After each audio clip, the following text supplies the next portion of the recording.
Ces coureurs de l'armée de terre, protecteurs du leader Yann Guyot, ont fière allure, comme alignés à l'inspection de la tenue. Ce n'est qu'une impression car dans cette étape de 141 km vers Jugon-les-Lacs, ils chassent en bon ordre derrière une échappée.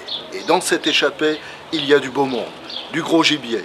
Sébastien Delfosse, le Belge, 3e du général, mais aussi Pierre-Luc Périchon, le Breton de Bretagne séchée. Et encore le Hollandais Lindemann, l'Américain Robin Carpenter, le Tchèque Novak, le Norvégien Svensson, l'Autrichien Paul Lillenberger et enfin un autre Hollandais, Sam Omen. Ce petit groupe conserve une petite minute d'avance sur le peloton lors du passage des classements du meilleur grimpeur, laissé d'une façon élégante au Hollandais Sam Omen.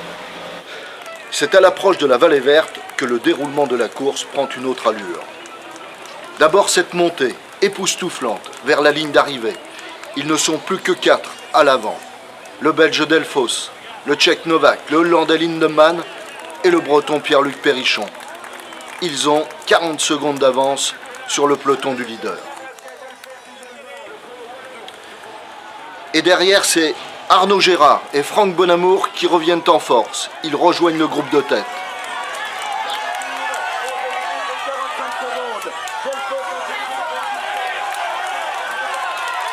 Là, on ose y croire. 2 coureurs de Bretagne séchée, Pierre-Luc Périchon, Arnaud Gérard et Franck Bonamour de la sélection bretonne, ils sont en tête avec ce petit groupe. Là, le sort est contraire aux Bretons. Un homme attaque à 200 mètres, ce n'est pas Arnaud, ni Pierre-Luc. Ce maillot, c'est celui de la BMC, celui de Dylan Teuns qui s'impose en haut de la vallée verte.